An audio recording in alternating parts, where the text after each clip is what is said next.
Ciao e bentornata sul mio canale. Nel tutorial di oggi ti mostro 4 modi per riutilizzare in modo alternativo penne o pennarelli scarichi, ma anche funzionanti. Se ti piacciono tutorial come questo, ti consiglio di iscriverti adesso al mio canale cliccando su iscriviti e sulla campanella per non perderti nessuno dei prossimi video. Ora passiamo al tutorial. Continua a guardare.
Se ti piacciono tutorial come questo, ti ricordo che puoi iscriverti adesso al mio canale cliccando su iscriviti e sulla campanella per non perderti nessuno dei prossimi video. Tu avevi mai riutilizzato in uno di questi modi le tue penne o pennarelli scarichi?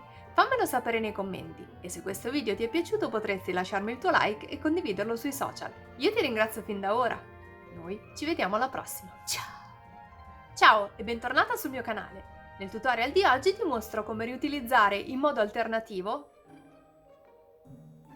Nel tutorial di oggi ti mostro 4 modi per riutilizzare in modo alternativo come Nel tutorial di oggi ti mostro